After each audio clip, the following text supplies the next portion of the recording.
يا بهجة الأكوان هذه فرحة، يا بهجة الأكوان هذه فرحة كبرى تزاحم. يستحي من الله أن ألقاه وأنا عزبه، يستحي من الله تعالى أن يلقاه وهو غير متزوج، لأنه يعلم أن الزواج عبادة كما قال الشيخ علي منذ قليل. والآن مع كلمة مع فضيلة الشيخ عادل شوشة، فليتفضل مشكورا جزاه الله خيرا.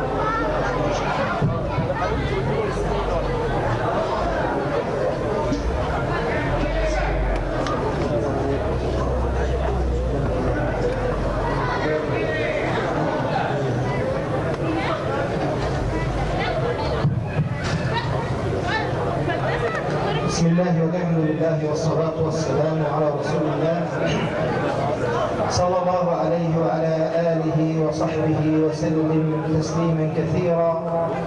ثم أما بعد، فقد جئت مهنئا ومباركا، أسأل الله سبحانه وتعالى أن يبارك العروسين وأن يبارك عليهما وأن يجمع بينهما في خير. أسأل الله سبحانه وتعالى أن يصب عليهما الخير صبا وألا يجعل عيشهما كدا. وأحبتي في الله، إن كان لي من نصيحة فإني أنصح العريس وكذلك زوجه بالسير في جميع أحوالهما على طاعة الله سبحانه وتعالى. إن أراد سعادة الدنيا وسعادة الآخرة فالامتثال بأمر الله سبحانه وتعالى والاستقامة على كتاب الله وعلى سنة رسول الله صلى الله عليه وسلم. الالتزام بدين الله سبحانه يجلب الخير ويجلب الرزق ويجلب الفرحة. من يريد الله أن يهديه يشرح صدره للإسلام. فالإنسان المطيع لله سبحانه وتعالى تجد صدره منشرحا بطاعة الله، منشرحا بالإقبال على الله، منشرحا بالأنس بالله سبحانه وتعالى. سعادة الإنسان الحقيقية أحبتي في الله في القرب من الله والالتزام بكتاب الله وبسنة رسوله صلى الله عليه وسلم لا يمنع الإنسان من فرحة الدنيا ومن بهجة الدنيا، بل إن كتاب الله عز وجل جاء بالبشرى لأهل الإيمان وببيان ما يفرحهم وينفعهم في الدنيا وفي الآخرة. فوالله ثم والله إن أسعد الناس بهذه الحياة الدنيا هم الممتثلون لكتاب الله، السائرون على هدي رسول الله صلى الله عليه وسلم. قال لنا رسول الله صلى الله عليه وسلم: القلوب بين أصبعين من أصابع الرحمن يقلبها كيف يشاء، فأيما قلب أراد أن يقيمه أقامه، وأيما قلب أراد أن يزيغه أزاغه. فما بالنا أحبتي بقلب يبارز الله سبحانه وتعالى بالذنوب والمعاصي؟ كيف يعيش؟ بل كيف يحيا؟ وهل تطيب الحياة إلا بذكره سبحانه وتعالى؟ هل تطيب الحياة إلا بالأنس بالله عز وجل؟ هل يجد القلب انشراحا وفرجا وسعادة وإنابة وإخباتا إلا بإقباله على الله سبحانه وتعالى؟ القلب القريب من الله سبحانه وتعالى يسعد سعادة حقيقية. الشيطان أحيانا يريد أن يوهم لبعض الناس بأن الإنسان إذا أراد الله واليوم الآخر عليه أن يترك الدنيا، وإذا أراد الدنيا عليه أن يترك الآخرة. يوهم بعض الناس أن الإنسان ما ينفعش يجمع بين سعادة الدنيا وسعادة الآخرة، وهذا خطأ عظيم. الإنسان يستطيع أن يسعد بدنياه وكذلك يسعد بقربه وأنسه بالله ويفوز بالآخرة. من تقرب إلى الله فاز بالدنيا والآخرة معا، ومن ابتعد عن الله خسر الدنيا والآخرة معا. ما الأسعد الناس بالدنيا الذين يمتثلون أوامر الله. يعني ينفع إن أنا أبقى ملتزم وبسير على طاعة الله وممتثل سنة النبي صلى الله عليه وسلم وأخذ حظي من شهوات الدنيا؟ نعم، ولكن الشهوات المباحة. ربنا سبحانه وتعالى ليس بينه وبين عباده ثغر، وحاشاه. ربنا سبحانه وتعالى لم يرد تضييقا على عباده أبدا. من المحال أن يكون للإنسان في نفسه شهوة أو احتياج وربنا يمنع العبد منه، لكنه يرشده إلى الطريقة الحلال ويبعده عن الطريقة الحرام. مثلا كل إنسان مركوز في فطرته مسألة الشهوة. المرأة تحتاج إلى الرجل والرجل يحتاج إلى المرأة. الإسلام أباح ذلك بالزواج بالحلال الطيب، ما منعش ان الإنسان يفرغ شهوة الحلال أبدا، بل حث على ذلك وحث على الزواج. فقال رسول الله صلى الله عليه وسلم: يا معشر الشباب من استطاع منكم الباءة فليتزوج فإنه أي الزواج أغض للبصر وأحسن للفرج. فهكذا ومن لم يستطع فعليه بالصوم فإنه له وجاء أي وقاية. فإذا أحبتي في الله، أي شهوة الإنسان يحتاج إليها ربنا جعل له سبيلا في الحلال، لكنه حرم عليه الحرام. طب الحرام اللي أنا ابتعدت عنه ده منع عني لذة من المحال، لذة موهومة. أحبتي في الله، اللذة الحقيقية أن تبتغي ما تريد في الحلال وتبتعد عن الحرام الذي حرمه الله. قال الله في كتابه: ويحل لهم الطيبات ويحرم عليهم الخبائث. إذن طالما أن ده حرام في دين الله يبقى هو خبيث وهو ليس طيبا، لكن الحلال طيب. ربنا يحل الطيبات وكل ما هو طيب. إذن خلاصة ما أريد أن أقوله: نستطيع أن نسعد بالدنيا، نستطيع أن نفرح، نستطيع أن نمرح، نستطيع أن نبتسم. أنتوا ما بتضحكوش ليه؟ بتضحكوا يا أخوان؟ أيوة كده اضحكوا. ينفع نضحك وينفع نبتسم وينفع ندخل على أنفسنا السرور بفضل الله عز وجل في ظل طاعة الله. ممكن يطلع عندنا سرور في العريس يعملوا النهارده مثلا ده نوع من السرور مثلا إلى غير هذا. إذا ندخل على نفسك الفرحة ولكن في الحلال الطيب. الإسلام ما حرمش الحلال، بل إن الإنسان الذي يحرم الحلال يأثم عند الله عز وجل، بل قد يكون أشد إثما من الإنسان الذي أحل الحرام. كل من حرم زينة الله التي أخرج لعباده والطيبات من الرزق محال، لكن الله سبحانه وتعالى أراد منا أن نضبط ما نحتاج إليه وما ترنو إليه النفس، يكون في ظل الحلال المباح وعدم الاستكثار الذي يجعل الإنسان يكون أثيرا لشهواته. فإذا أخذنا من الحلال بقدر ولم نسر وراء شهواتنا في كل شيء، سرنا بطريقة معتدلة نوازن بين الروح وبين الجسد بفضل الله سبحانه وتعالى، الانشراح الحقيقي في دين الله. فمن يريد الله أن يهديه يشرح صدره للإسلام. إذا الإنسان الطائع دائما تجد صدره منشرحا حتى مع ضيق العيش، فإنه صدره ينشرح بإقباله على الله لرضا بقضاء الله وقدره وبطاعة الله سبحانه وتعالى. طيب، فمن ضمن هذا أحبتي أحب أن أختم بقصة طريفة لهذا المقام، وهي حدثت لشريح القاضي.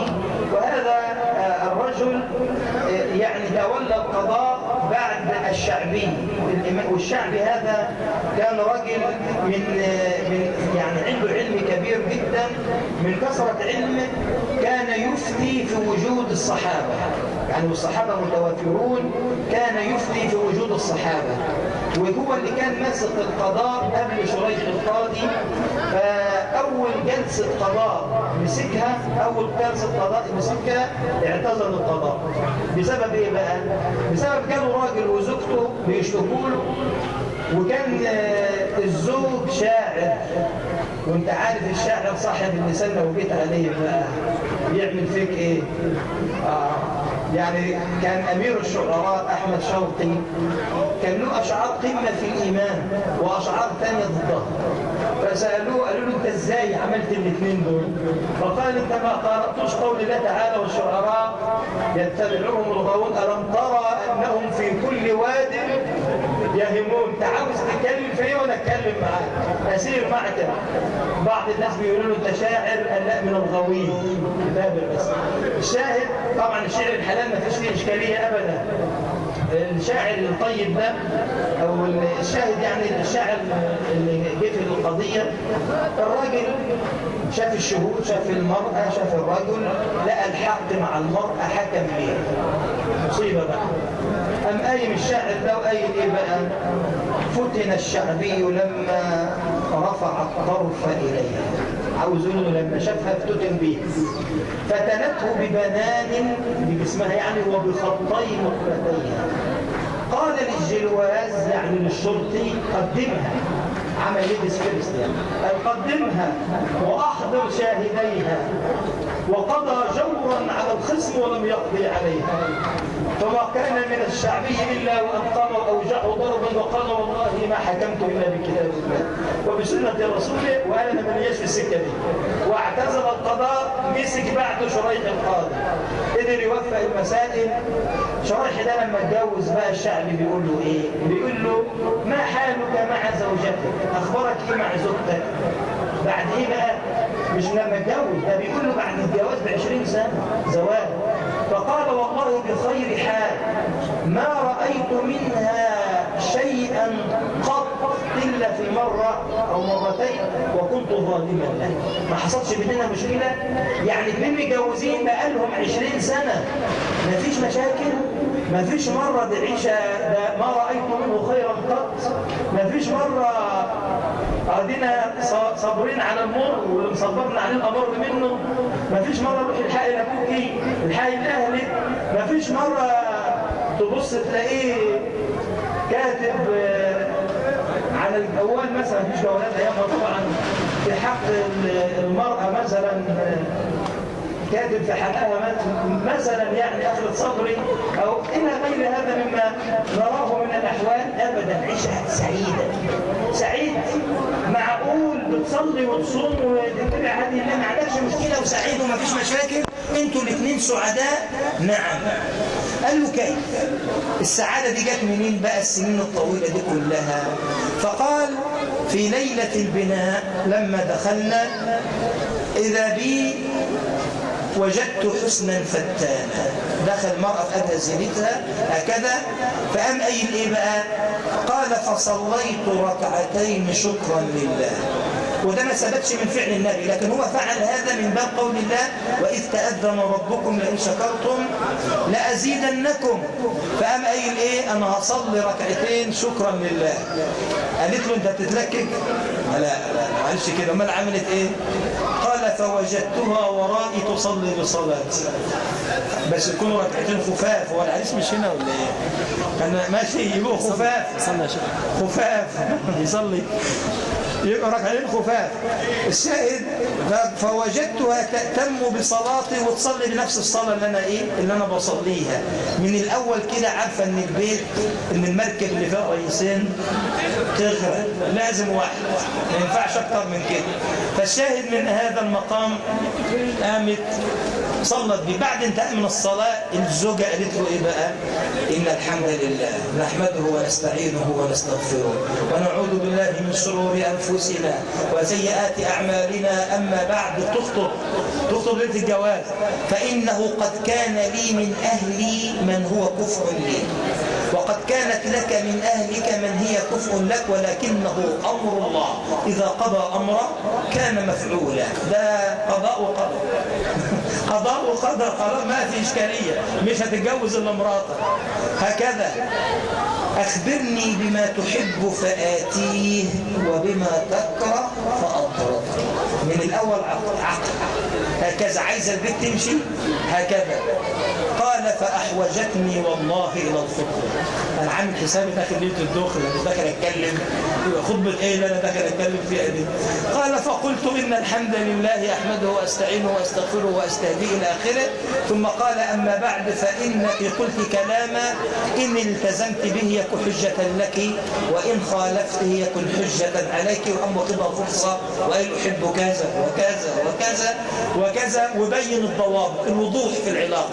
يبقى بين الزوج والزوجة أنت بتحب إيه وما بتحبوش، تعرف زوجتك بتحب إيه ما بتحبش إيه علشان تسير على كذا. سيدنا النبي صلى الله عليه وسلم كان بيفهم زوجته من حالتها النفسية بس، ما بيحوجهاش إنها تتكلم وتشتكي، ما بيوصلهاش لمرحلة الشكوى.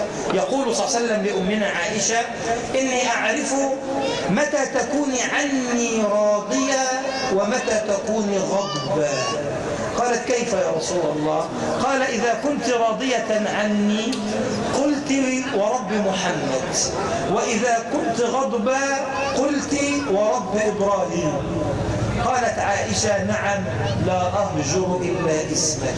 حتى في الغضب رقي، في المشاكل في رقي في هذا المقام أحبتي في الله. فكان هذا من هدي النبي. طيب اللي يشوف وحاسس إنها قاعدة تنفخ وزعلانة ومطنش عامل نفسه مش واخد باله، هتضطرها بدل ما بتشير إنها تتكلم وهتوصلها لمرحلة إيه أشد. فلكن لما تلاحظ البداية المسألة من أولها وتعرف إيه اللي بتحبه فتعمله المشكلة من أولها هتحل المشاكل.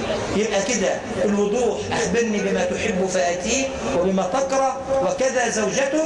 ثم يكون عندك أصل الامتثال لكتاب الله ولسنة رسوله صلى الله عليه وسلم، لا تجد الخير والبركة والهدى والنور. أسأل الله سبحانه وتعالى أن يبارك للعروسين وأن يبارك عليهما وأن يجمع بينهما في خير. اللهم صب عليهما الخير صبا ولا تجعل عيشهما كدا، وبارك لهما وأخرج من صلبهم من يوحد الله سبحانه وتعالى وينفع الإسلام والمسلمين. وأسأل الله أن يبارك فيكم جميعا. سبحانك اللهم وبحمدك، أشهد أن لا إله إلا أنت، أستغفرك وأتوب إليك.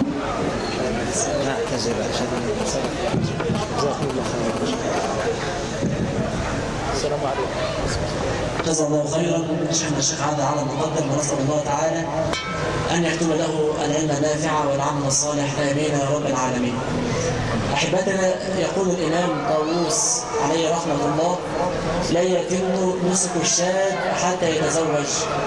لا يتم نسك الشاب حتى يتزوج. الإنسان نسكه وعبادته لله سبحانه وتعالى لا تتم ولا تكتمل إلا بالزواج. لماذا؟ لأن العلماء، لأن الصحابة رضي الله عنهم وأرضاهم، لأن التابعين كانوا ينظرون إلى الزواج على أنه ليس شهوة. ليس شهوة. بعض الناس يظن أن الزواج هو شهوة فقط، هو شهوة فقط، وهذا خطأ. نعم الزواج شهوة بلا شك، وشهوة مباحة، بل وشهوة مستحبة، بل وشهوة ربما تكتسب من وراءها الأجر العظيم.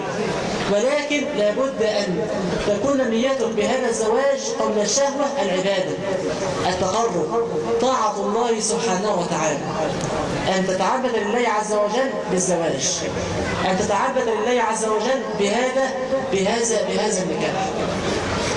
اللي يحب العريس يا اخوانا ركز معايا، اللي يحب العريس ركز معايا.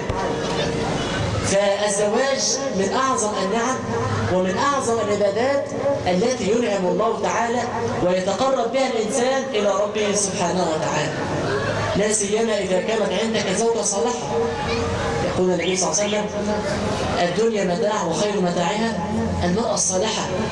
ومن أعطاه الله تعالى زوجة صالحة فقد أعطاه الله تعالى شطر دينه، فليشكر الله تعالى وفليتقيه في الشطر الباقي. يعني كان بعض الناس يقول اللي عنده زوجة صالحة يبوس ايديها كل يوم، وكلامه صح. لو عندك زوجة صالحة بوس ايديها كل يوم، فواحد وقف وقال له يا عم الشيخ انا مش متجوز. قال له بص اديك وش وظهر. فالزواج احبتي في الله لابد ان ننظر له على انه طاعه، على انه قربه نتقرب بها الى الله سبحانه وتعالى. طبعا الشباب يقول انا مش لاقي هتجوز ازاي؟ الدنيا غاليه والجنيه نازل والدولار طالع، هتجوز ازاي؟ هعمل ايه؟ هذا خطأ. لاننا ننظر الى الزواج على انه من مضيقات الارزاق، من